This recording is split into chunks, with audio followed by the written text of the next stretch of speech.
Yes, it's good to be back. Join me at 6. On your radio, on the LBC app, and Play LBC. leading Britain's conversation. This is LBC.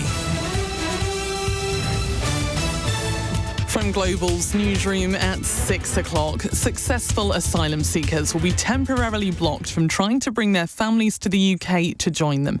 The Home Secretary has been laying out plans to tighten rules to deter small boat crossings. Yvette Cooper has also promised to end the use of asylum hotels, but says the process can't be rushed. We need to close all asylum hotels, and we need to do so for good. But that must be done in a controlled and orderly manner, and not through a return to the previous government's chaos that led to the opening of hotels in the first place.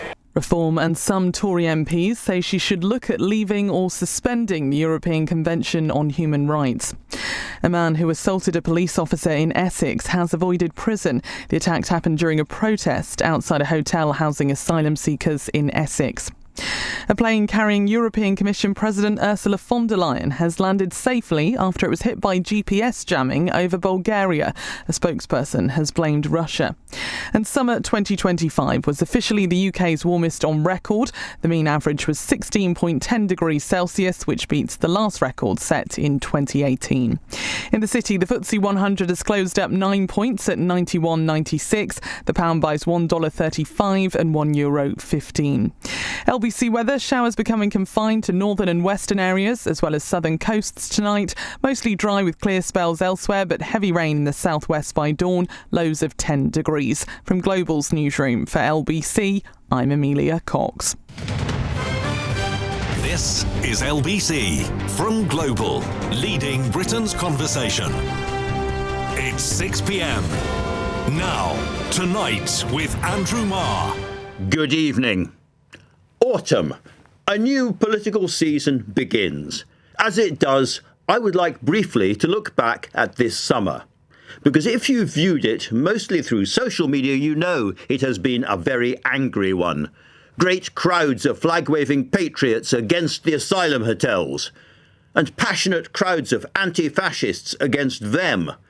And further down the street, the pro-Israelis against the Gaza campaigners. Oh yes, and all those little films you see about London is over, Britain is finished. So much anger, so much hate, so much despair.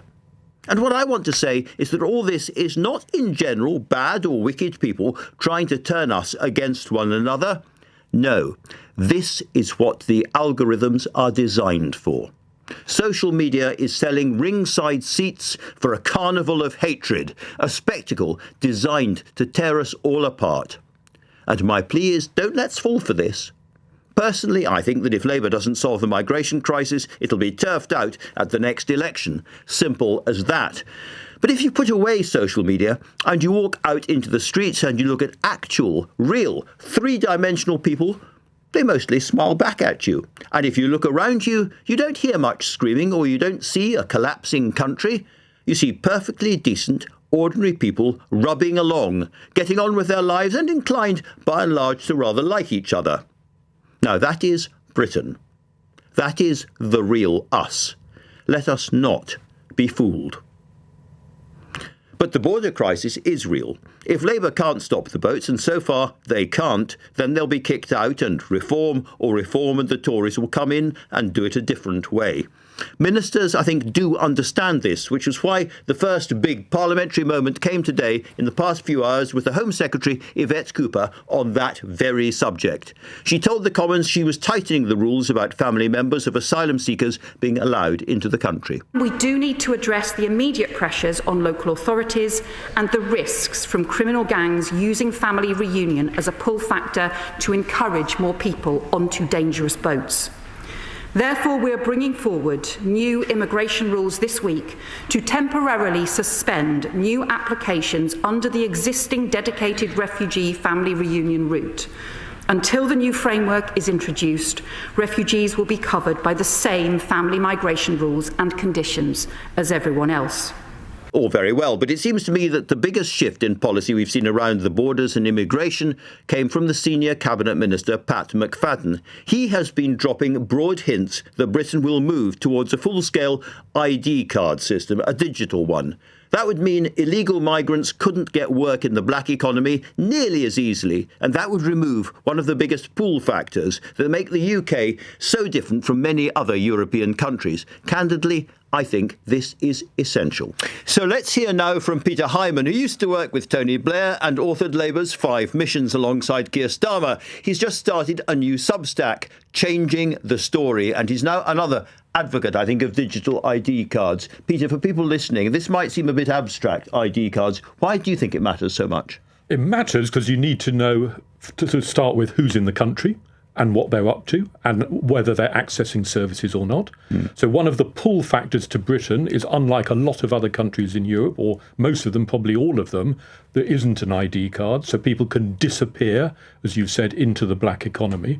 So at the moment, it's actually useful for most citizens to have it all in one place, driving licence, anything to do with benefits. For passport so photos. it's not very controversial in the way it might have been years ago to say, actually, let's consolidate this all in one place. Let's make it digital. Again, when Blair tried it 20 years ago, there wasn't the digital capacities to do this. So it seems to be a no-brainer and will add to the firepower in tackling illegal asylum. In very, very broad terms, do you agree with what I said? Well, I said earlier on that I thought that if Labour couldn't deal with the migration crisis, it was doomed. Yes, boats and hotels have to be dealt with because they're a symbol of loss of control that lots of people have, and the hotels in towns are a symbol of decline, and so it has to be completely sorted, and it is fuel for reform. When I've spoken to Reform voters, they've got other issues now they try and campaign on, but it all stems from the boats issue, and that's what they build out of. So it has to be gripped. Peter, in your Substack, you're, as it were, trying to give helpful advice to the government. And when it comes to the migration crisis, you're looking for a complete step change. There needs to be a step change. And I think the biggest strategic decision this autumn is whether the Prime Minister believes that the Home Office, in the way that it operates and all of the levers it's got to pull, is going to solve it, or whether, like other issues in the past, you need to take it out of the Home Office, have a ring-fence unit, a multidisciplinary team with all the best people you can gather together, have it report to the Prime Minister, a bit like the vaccine task force did at a time of emergency. My view is you've got to treat it that seriously and have that amount of prime ministerial firepower in order to cut through. Well, you put it like that, and it sounds like a no-brainer. Is this the kind of thing that you would like to see for Keir Starmer's conference speech, that plus ID cards marking a genuine change? I think you've got to have that. You've got to have ID cards. You've got to have not business as usual diplomacy. The one in, one out is not good enough. You've got to say, and obviously part of this is a legacy of Brexit. We used to be able to, if someone came, we could take them back to where they came. Now they're going into French waters because we're outside the EU. So it's a consequence of that. But we can't just believe this one in, one out is fast enough or good enough to achieve what we want to do. Well, we'll see what happens. But today, Keir Starmer is talking about the second phase of his premiership. And there's been this change of the guard inside Number 10. And it seems to me that one of the most striking things is that he has created a completely new job, which is Chief Secretary to the Prime Minister. I've never heard of this before. I don't think it's ever existed before. No. And it's going to be the guy who was number 2 to Rachel Reeves, who understands, therefore, how Whitehall works. Do you really understand what this is all for, what he's going to do? Well, it will evolve what it's for, I would imagine, but I think it's a good idea. It's innovation, and it's someone who can really drive through, who's got both the politics and he's got a background in business and elsewhere where he actually knows how to get things done. So he will be knocking on doors of departments. Hopefully, he'll be creating these sort of ring-fence teams that can actually get the job done. So his job is to say, this isn't fast enough, this isn't going in the way that needs to be, and he will have the power to do something about it. Now, if I was Rachel Reeves going into a very, very tough autumn with the budget ahead and all the rest of it, I might have been a bit unsettled at losing my lieutenant. But Darren Jones, I guess, is somebody who understands where the bodies are buried, understands the numbers and the sums involved, department by department, and therefore he's ideal to be the Prime Minister's enforcer. Yes, it's a difficult time if you're Rachel Reeves to lose the Chief Secretary who's part of that budget-making process. But there's a lot of good people there. in the Treasury who are working on the budget at the moment. But the key thing is to have someone the Prime Minister can trust, who can start to cut through all the blockages in Whitehall. And I'm hoping we'll start to do more joined-up government, make it more digital, bring in more outsiders, which are sometimes resisted by senior civil servants, so that you've got a very different way of doing government. Well, let's hope so. Peter Hyman, thank you very much indeed for that. Thank you. Now, of course, there is more to life and governing than migration. From today, working parents earning up to £100,000 a year are going to be entitled to 30 hours of free childcare every week during term time for children from the age of 9 months until they start school. And that will affect more than 500,000 children. Baroness Jacqui Smith, the Minister for Women and Equalities and former Home Secretary under Tony Blair, came to speak with me about this important news. But first, I wanted to get her reaction to research from the charity Quorum, saying that some of the poorest families in society won't be eligible for this help. Well, it is really important news. And can I say, actually, well done to the sector, because let's not forget, the last Tory government had made a pledge to increase childcare, but had no plan in place to deliver it. So the fact that we've been able to work as hard as we have done with providers, increased numbers of them this year, as you say, to provide that 30 hours increased entitlement of childcare to children is really important. But it's a start. And, I think it's right that there is the focus on people who are working, because this is both important for children, but it's also important for the economy to enable us to get more children into childcare. But given that this is really the leg up that for a lot of young children as they start primary school, this is absolutely essential to their development. What's the logic of keeping behind those families where the income is very, very low? In other words, the poorest are not going to be part of this, and I can't work out why. Well, there is a 15-hour entitlement for everybody, but this is the start here. And of course, there are other ways that people on lower incomes are able to get support for childcare through their universal credit, for example, or supported in other ways to get childcare. But you're absolutely right that what Bridget Phillipson has been really clear about is we've got to go further than this. We've got to ensure that children who are arriving in school are ready to learn, because that's the way they're going to make the most out of school and get the most in the future. So when you say there's further to go, Jacqui, does that mean that the poorest families will in due course become part of this scheme? Well, the poorest families are already benefiting from the support that's being provided for childcare and through other ways. So you're saying in a sense they don't need it? Well, I'm not saying they don't need it, but when you need childcare particularly, of course, is if you are working. But what we need is an early years system where children who are going, whether or not it's for their 15 hours or for their 30 hours, are getting even better quality than they're getting at the moment. And that's what's going to make a real difference to the most disadvantaged children. The financial support that the system provides for them, but also the quality that we're building into the system as well. Now, this is a really, really important story. But, we've both watched the country over the course of the summer, all these riots around migrant hotels and all the disruption and turbulence. And we've had the Home Secretary today talking about new measures to restrict the number of people who can come here. But perhaps the most important part of this has been ID cards or digital ID cards. And Pat McFadden, who's a senior cabinet minister, obviously, has been talking about this recently.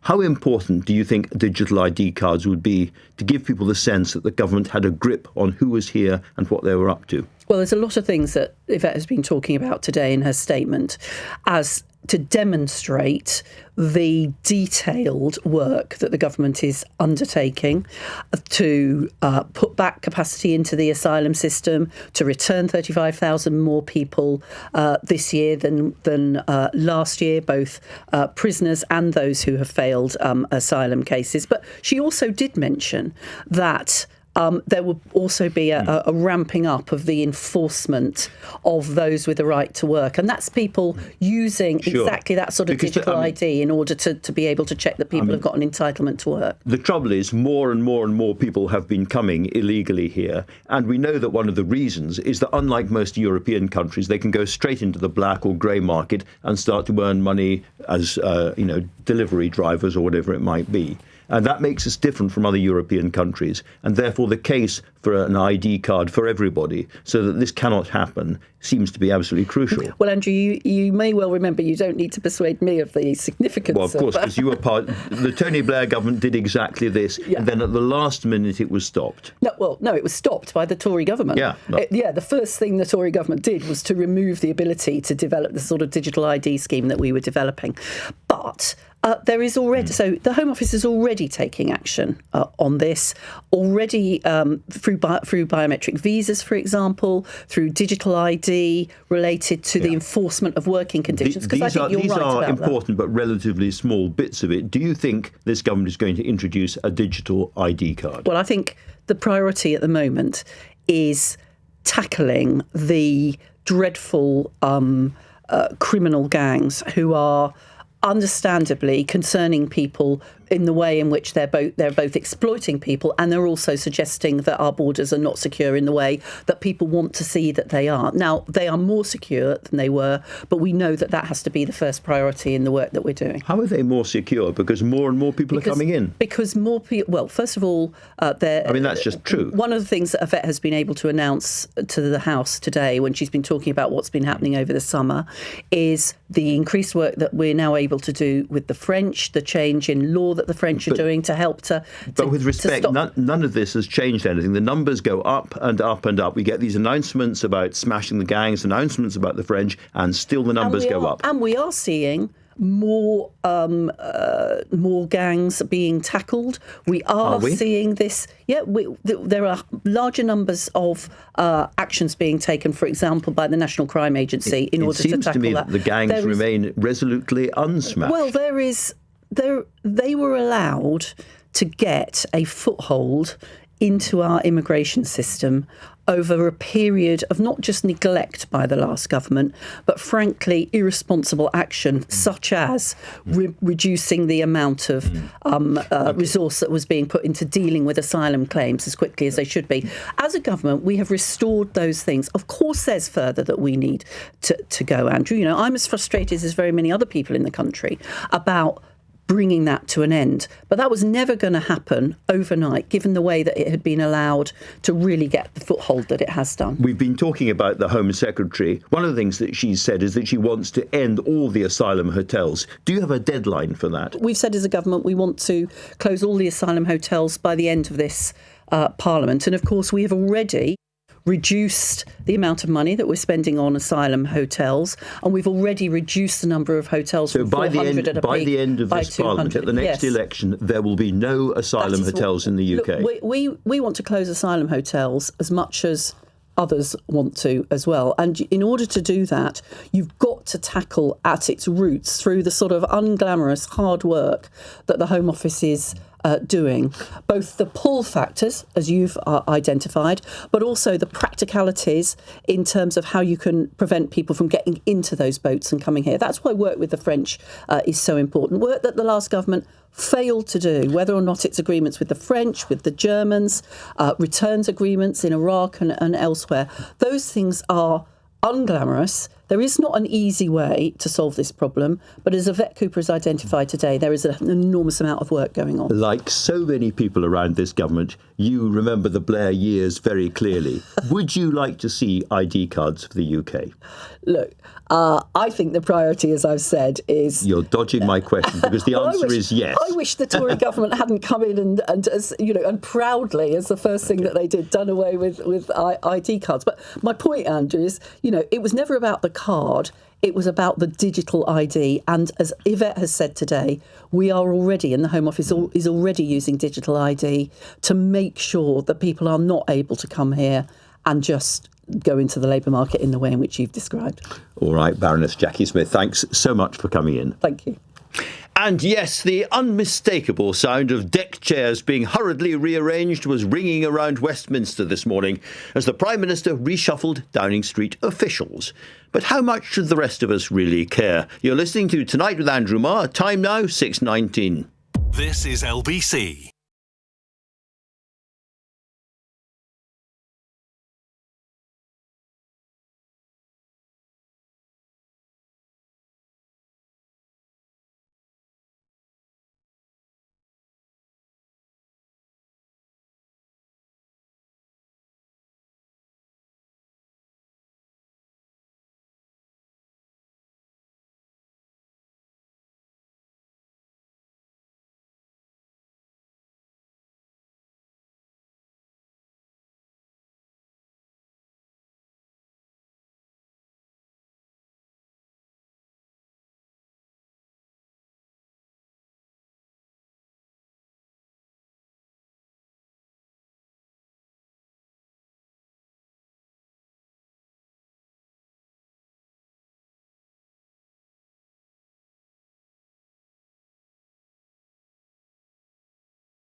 Tonight with Andrew Marr. Watch live on both Global Player and the new LBC app.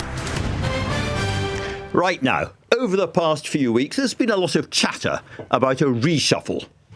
In British politics, reshuffle means sacking and promoting ministers, and that could be quite a big deal. But today, so far, we haven't got that kind of reshuffle. Instead, changes inside Number 10, which may matter in the sense of making the government work a bit better, or may not. What's happened, and will it change the price of fish? I'm joined now by Jonathan Ashworth, former Shadow Cabinet Minister and boss of Labour Together, and to reflect on the problems of reshuffles more generally, Simon Hart, the former Conservative Chief Whip. And listening to all of that and joining me is LBC's own political correspondent, Aggie Chambray. Aggie, let me just start with you with a couple of the obvious headlines from this. First of all, let's talk about Darren Jones. Explain to people exactly what's happened to him. So Darren Jones was the Chief Secretary to the Treasury. Number two to Rachel Reeves, in effect. Number two to Rachel Reeves. He's the guy that during the spending review, he was having all those meetings with cabinet ministers saying, well, a lot of the time saying, no, actually, you can't have that. So it's a sort of mixed view among cabinet ministers about Darren Jones. He has been,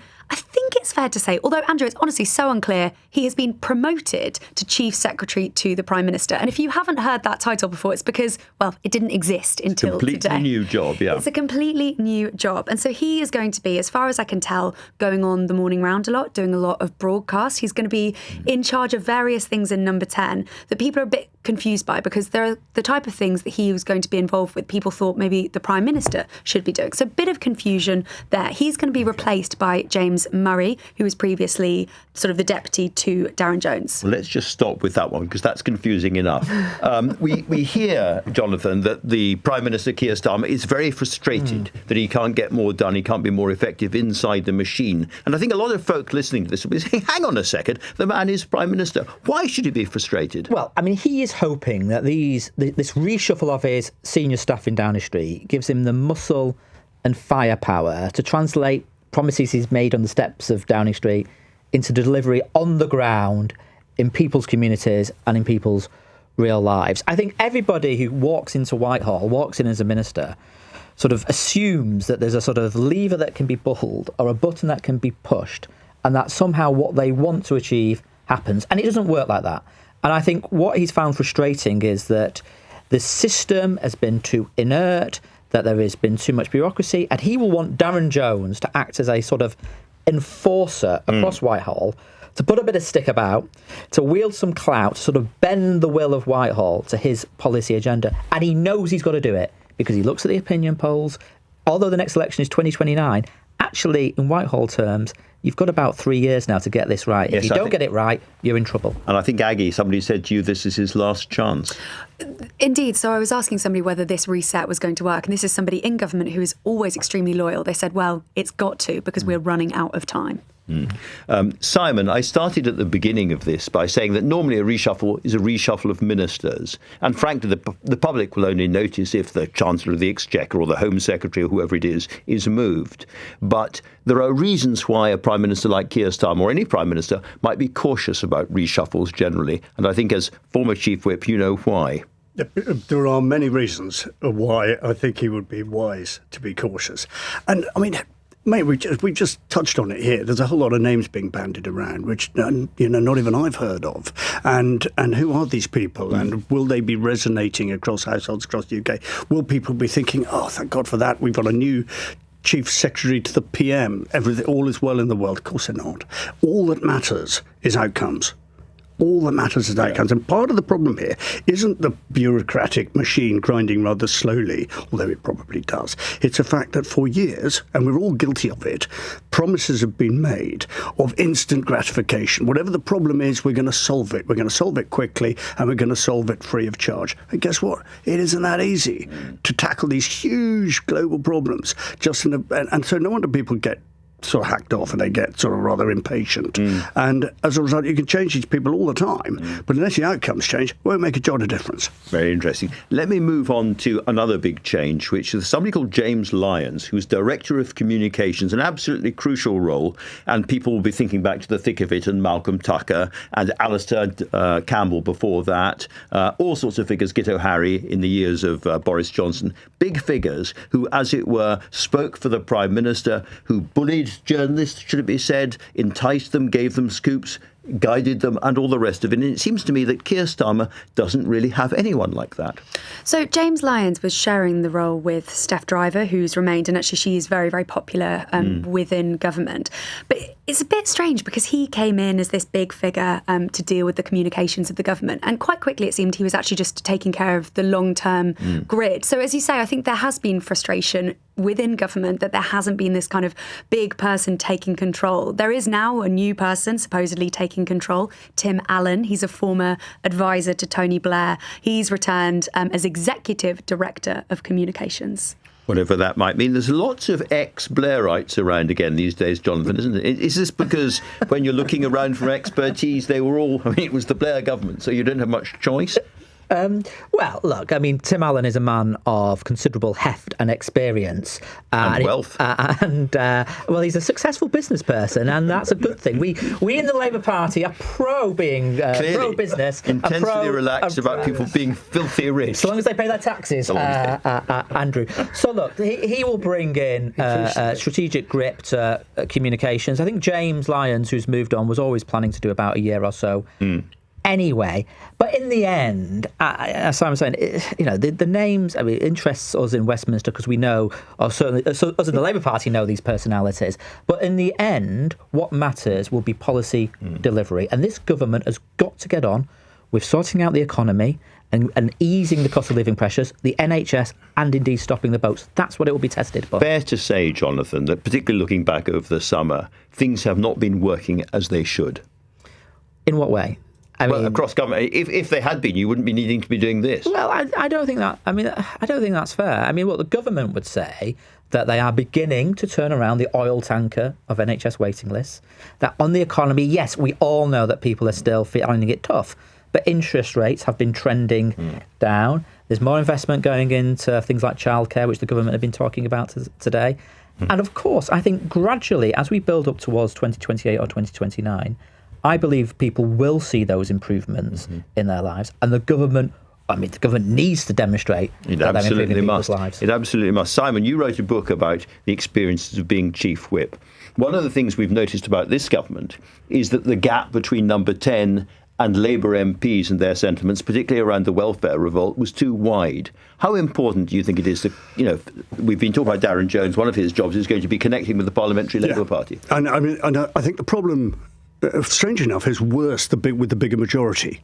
I think somebody once said that the perfect majority you want as a government is about 30.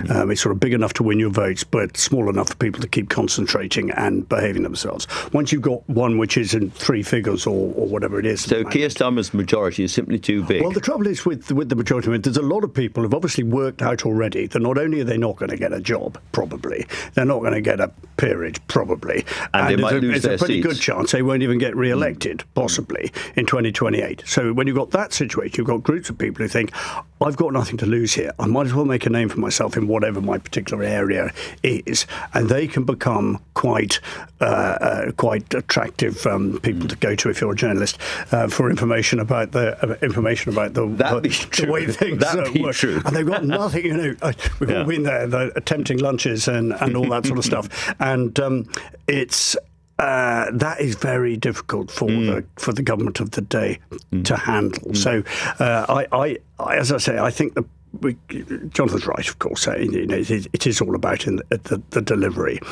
but the head of communications, what we were talking about, is only going to be worth a salt, whoever they are, as long as they've got something to communicate. Yeah. And the problem is when the wheels fall off, you get to the situation where you start having these lovely strategic visions and trying to communicate them to the public, and in the end, you end up trying to get through to Sunday without the whole thing falling over and collapsing. It's very often not the communication, but the vision in the first place that's the problem.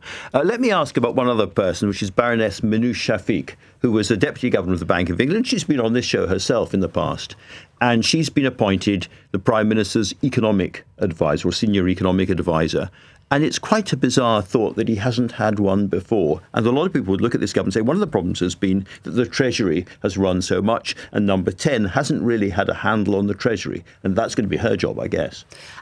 Yes, and I think it's interesting that apparently Rachel Reeves behind the scenes has been pushing Keir Starmer to actually implement an economics advisor, because if you think about it, it does seem like it's sort of competing with her patch, and it does seem like he does want a bit more control over the economics, and actually somebody suggested that was part of what Darren Jones is doing, and actually Keir Starmer wanted a bit more firepower and wanted a bit more of someone to bat for him, like Rachel Reeves has in her department. Is this all basically pre-budget stuff, Jonathan, do you think? You were looking at a budget which is going to be agonisingly difficult, not just for the Chancellor, but for the Labour Party. This is probably the most significant budget of the Parliament. So absolutely.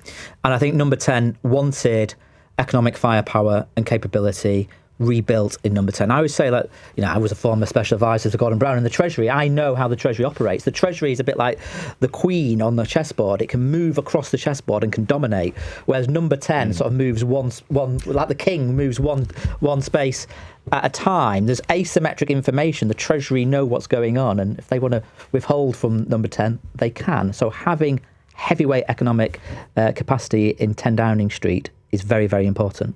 Fascinating. Really, really interesting. Thank you all very much indeed.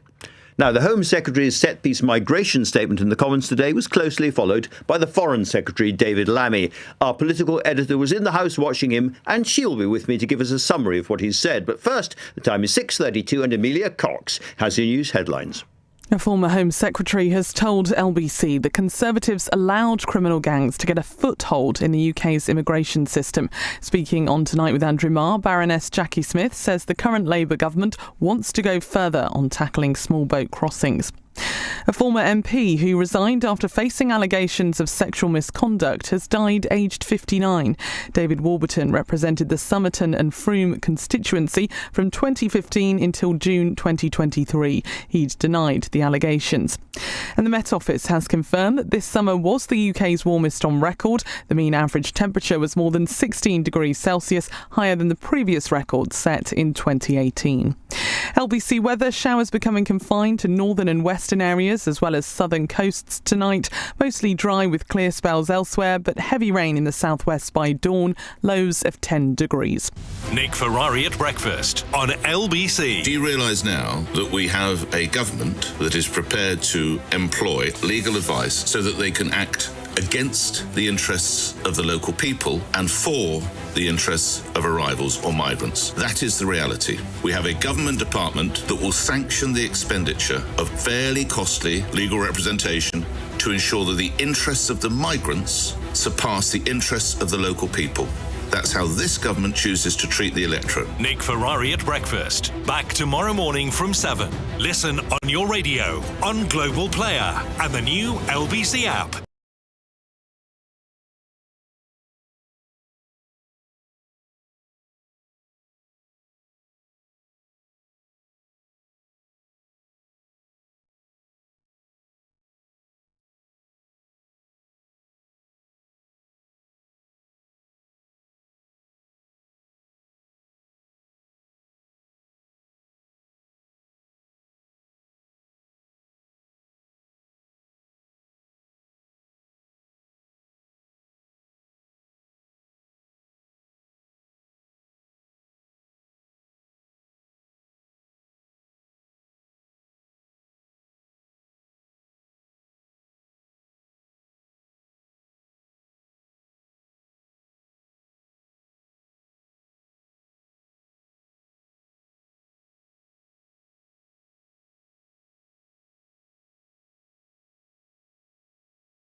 This is LBC. Message Andrew Marr on WhatsApp now on 0345 6060 973. It's 6:35. Shortly after the Home Secretary's Commons address on migration this afternoon, the Foreign Secretary, David Lammy, took to the dispatch box to discuss Gaza. Our political editor, Natasha Clark, was in the Commons listening to what he had to say. And Natasha, I guess the crucial thing is that the British government is still on course to recognise a Palestinian state. Yeah, absolutely. There was no relenting from David Lammy in his statement to the House of Commons just a few minutes ago. He's actually still speaking now, but he basically is saying we will still press ahead with our plans to recognise the state of Palestine. That's going to happen later at the UN General Assembly. There's other nations, including France, who are spearheading this plan alongside Britain, where we are basically going to say that is going to happen essentially no matter what.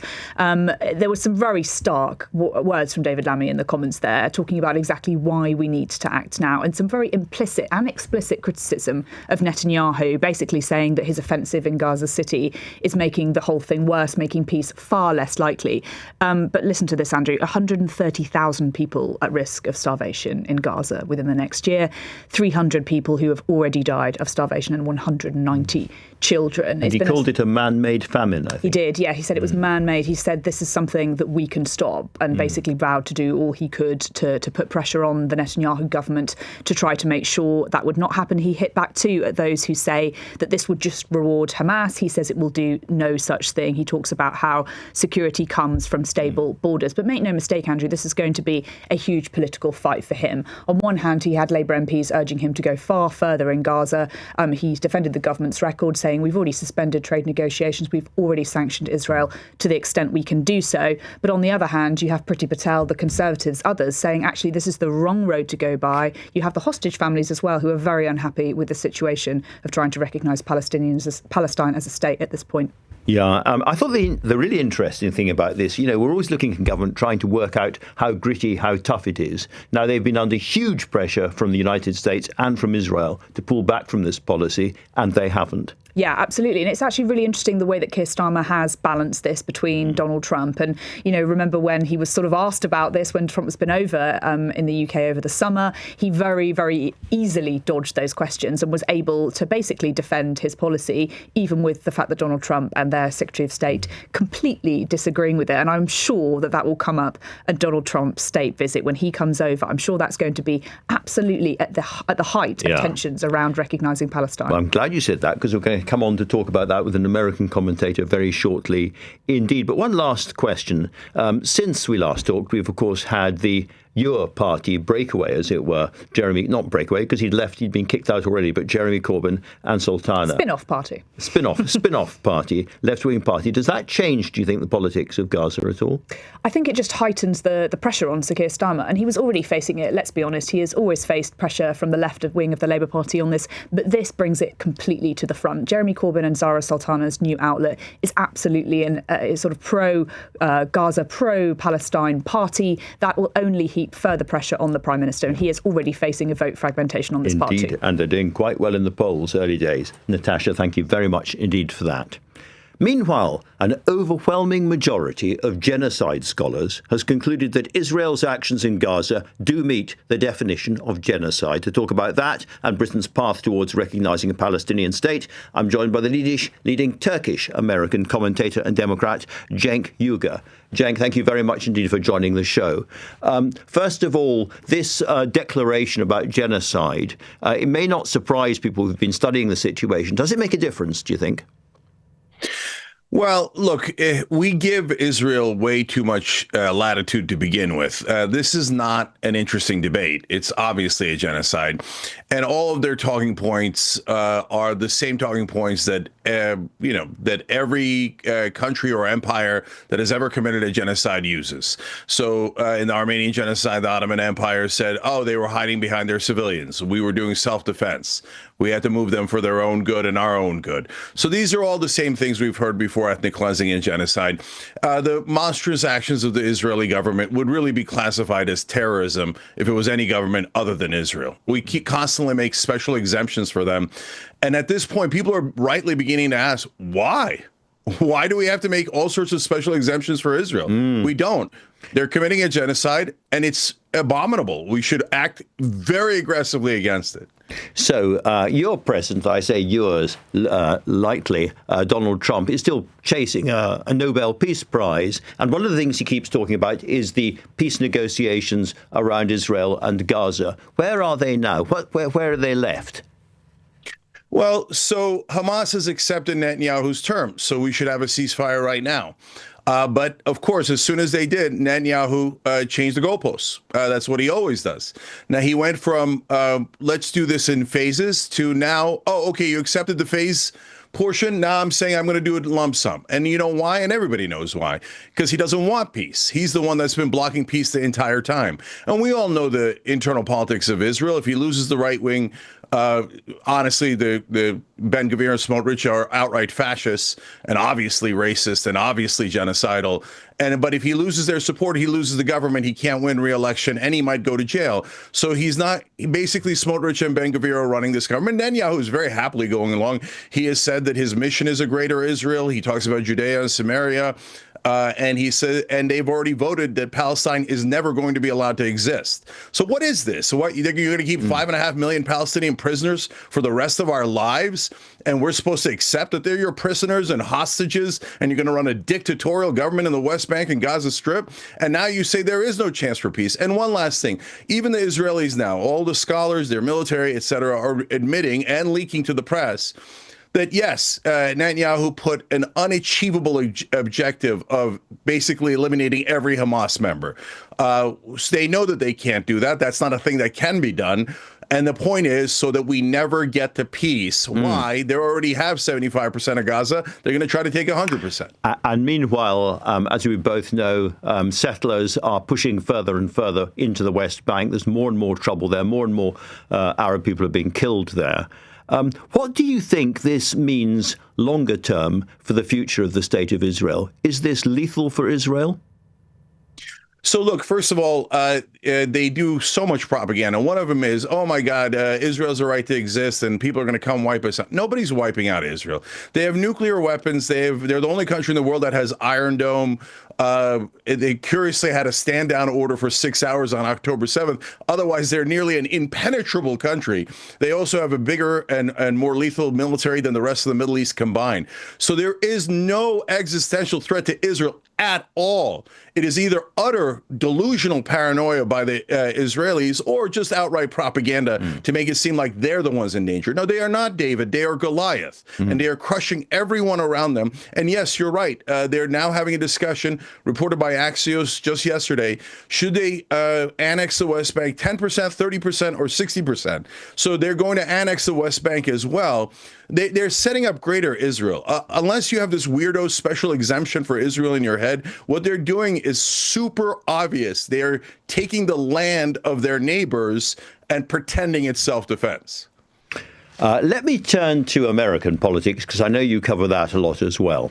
And I was noticing that you are becoming increasingly worried that Donald Trump is entirely serious about trying to go for a third term, whatever the Constitution says.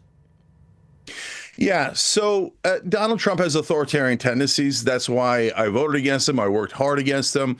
And I'm a guy who does not like the establishment. So the standard politicians like Marco Rubio on the right, but also Joe Biden, Kamala Harris on the left. But nevertheless, Donald Trump is a fake populist, and he came in here, and his authoritarian tendencies are now in full display. He's bringing out the military in U.S. streets. It's ridiculous, making us look like a developing nation, and there's absolutely no need for it. Talking about a third term, does he mean it? Of course he means it. What he does is he constantly tests the limits of his power, and if you don't meet that test head on, he just takes more and more and more. And look, he connected in two stories. Will he be able to do it? Well, for a while, he had this lock on his voters, and a lot of you might still think that he does. No, I'm here to report from on the ground in America that, especially for independents, but even some, Republican voters, when they see him covering up the Epstein list, when they see him doing whatever Netanyahu orders him to do, they don't like it at all. And it's obviously not America first. So the more that he's Israel first, the more credibility he loses. And so that's your only silver lining in that otherwise disastrous scenario. Absolutely fascinating. What do you think when you see Tony Blair coming over to advise Donald Trump on the future of Gaza? Because, there has been this discussion about whether the population would be moved out temporarily and then brought into some rebuilt version of Gaza. What do you make of all of that? All right. So when I see Tony Blair coming in, I think, oh, no, not again.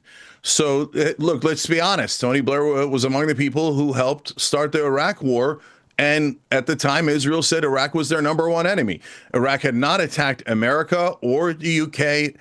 They not only were they not part of Al-Qaeda, they fought against Al-Qaeda. They obviously did not have weapons of mass destruction. That's the lie that Israel tells about every one of their enemies. And so now what's the lie being pushed? Oh, Iran has weapons of mass destruction. America and the UK, all of you have to go to war on behalf of Israel. It's sickening. And Tony Blair is a cheerleader for that. So I see that as a disastrous turn of events. I don't think that he's an honest actor. He's probably representing Israel's interest there. He's not going to want to go towards peace. So we've got more war coming. I mean, Israel just murdered the prime minister of Yemen and his entire cabinet. The Houthis had control of Yemen. They're the real government of Yemen, and Israel just murdered all of them because they feel like they have a right to murder anyone they like. And then we all have to go, oh, well, special exemption, Israel, you can do anything you like. No, so I'm super worried about Blair representing Israeli interests there. We're almost out of time, Cenk, but one final question. Donald Trump's coming over to the UK pretty soon on a big visit. What do you think he wants out of us? Look, he's got his usual things. He's obsessed with the tariffs. He's probably going to want to talk about his golf courses. I mean, he's a legendary con man. So this whole thing of how you have to ingratiate yourself. Look, if he's thinking of for American interest, I'm American through and through, and I'm very happy about that. Like, for example, if there's a tariff and we do reciprocal tariffs, that makes sense. But when he's a madman and out on his own and for himself, I'm not interested in it. So buckle up, brace for impact. He's probably going to ask for maniacal things you can't give. Okay, Cenk Uygur, thank you very much indeed for talking to LBC tonight. Now then, coming up, we're going to hear about a man who groped a young Queen Camilla with serious consequences for his crown jewels. The time now, 6:47. Coming up at 7, Ian Dale leading Britain's conversation. Next on LBC.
Tonight with Andrew Marr. Listen on your smart speaker. Just say, play LBC. 6:49. Now, I began the show today by reflecting on the scenes of turbulence and violence we've seen on the streets of Britain over the summer.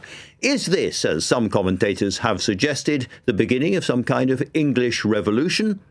Or is it simply the combination of hot weather and a bit of specific political frustration? Here's LBC's Shavana Sharma reporting from the Bell Hotel in Epping on what it all means for social cohesion. The Bell Hotel was once a quiet, unassuming spot for tourists, but it's become the catalyst for deep tensions and protests here in Epping and right across the country. It's been housing asylum seekers on and off since 2020. But it was the events of July this year that sparked unrest and protests in the community when an asylum seeker was accused of sexually assaulting a 14-year-old girl. We've spent time in the community and outside the hotel itself to check the temperature with residents residents and local officials. Like Holly Whitbread, a Conservative councillor for Epping Forest District Council, which successfully fought for an interim injunction on the hotel's housing of asylum seekers. The opening of the hotel did lead to concerns within the community. We had 2 incidents, an alleged sexual assault, there was an alleged arson as well, and numerous other issues too. One of the arguments I've made consistently throughout this, it's not the job of the local authority or residents in Epping to house asylum seekers. It's not our job to work out where the government should put these people while they are being processed. Actually being here outside the hotel, it is completely gated up. There's a security guard out front, and in such close proximity to a busy main road, it's clear that all eyes are still very much on the Bell Hotel. Within the space of only 20 minutes, multiple people have been pulling down their car windows to shout, "Send them back." But not everyone feels that way. Some residents feel concerned by how protests in some instances have resulted in violence, intimidation and arrests. When violence is involved in these protests and it's having to go at the police and it's people getting physically assaulted and we're doing it in the name of women and girls, that's when I have the issue. And when you hear about, a number of arrests made across the various weeks, when you hear about violence, do you feel, that the social fabric in this community in Epping has broken down? Yeah. No, it absolutely has, because you read these things online, you read this language, you read people who are saying, let them drown in the Channel. And it's very hard to have community relations with people that think that. This isn't just a difference of opinion or a difference of taste. This is actual what it comes down to and what you believe to be human and what you believe to be right and moral. And when you're living in a town and you're so poles apart in your opinion, it is very difficult. Since the Home Office and the owners of the Bell Hotel successfully overturned the injunction at the Court of Appeal, asylum seekers can now remain at the Bell Hotel before a full hearing in October. Richard Tice, the Deputy Leader of Reform UK, says this is an outrage. Ultimately, we've got a government that on the one hand pretends it wants to stop hotel use, but on the other hand is saying, actually, we need the hotels and the rights of the migrants they outweigh the rights of British citizens. Even if the hotel does get shut down permanently, the residents that I've spoken to here in Epping don't feel like the dent in the social fabric will be mended overnight. Well, that was LBC's Shivani Sharma reporting from Epping, and we should say that the man accused of sexual assault in Epping has denied all allegations. Now, if you're at all interested in the British monarchy and politics, and I am, the book of the season is Valentine Lowe's Power and the Palace, the inside story of the monarchy and 10 Downing Street. From it, we've learned that the late Queen, although she kept her counsel at the time, was never a fan of Brexit, and we've learned that when a pervert tried it on with the current Queen when she was a teenager, Camilla took off her shoe and whacked him in the nuts. This is, I have to say, rather what I would have expected from both of them. Valentine joins me now.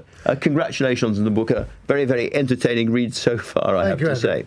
Let's start with the high politics and Brexit and all of that. I don't suppose anybody would be surprised to hear the Queen was not a fan of Brexit. I think we probably assumed it at the time.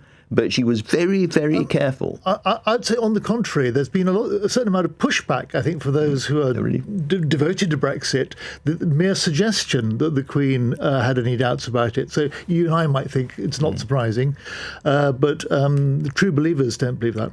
I think it's not surprising because I think she was always a small c conservative as well as often a big one, but a small c conservative, and she liked things as they were, to stay as they were. I think that's absolutely right. I mean, I think she had doubts about the EU. I think she thought some of the bureaucracy was ridiculous. But on the whole, she wanted things to stay as they were, and she saw no merit in changing them. Now, it's unthinkable in a sense, but had this all come out at the time, do you think it would have changed anything? It's a very interesting question. I mean, 48-52, it's a close run thing. It might have swung things a bit, certainly. Gosh. And Boris Johnson, again, we know a lot about the relationship between the two of them. And again, my assumption has been that she found him a bit of a strange fish and she was highly suspicious. But there's another side to that. She was quite interested in him as well. Yes, Malcolm Rifkind says how long after Malcolm Rifkind ceased being a minister, he was with the Queen and he asked her what she thought of her Prime Minister Boris Johnson. And she said she was finding him a rather interesting person. And she spoke about a bit in the Queen's speech, which the last line of that year's Queen's speech was all about encouraging the education of girls around the world. And she approved of that. And it's not often that you hear the Queen expressing an opinion about the contents of the Queen's speech. Certainly is not. Let me turn to the highly amusing and interesting story about Queen Camilla, the current Queen. So she's about 16 or 17 years old, I think, at the time, and she's travelling on a train to Paddington. Just pick up the story. She's travelling on a train to Paddington and someone starts groping her. We don't know exactly what happens, but we don't need to know. What we do need to know is what happens next. In Camilla's own words, she did what her mother taught her. She took off her shoe and whacked him in the nuts. Presumably effectively enough to stop whatever was going on. Yeah, but in a way, the interesting thing about the story, as well as the robust and amusing response by the young Camilla, is what she did at the end of the journey. She went to find a man in uniform, said what had happened, and the miscreant was arrested, which showed great strength of character and presence of mind and good civic responsibility. Those are the days when you could find a man in a uniform and then he'd arrest somebody. But there we are. What do you think this does to her reputation?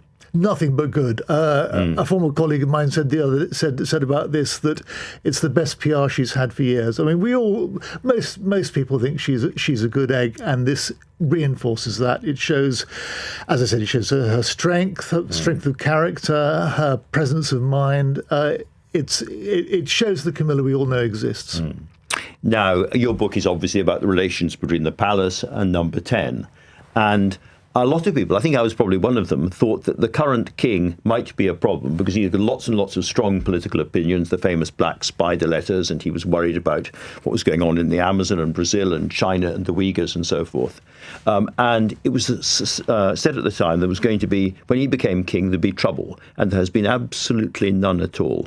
Just talk me through your view of how the current king's doing. Well, interesting enough, even though I've been a critic of Charles from time to time, I thought he wouldn't be trouble. I thought he'd be okay. And he signalled that in part with an interview for his 70th birthday when he was asked if he'd still be a meddling prince. And he said, absolutely not. He knew the difference. He wasn't that stupid.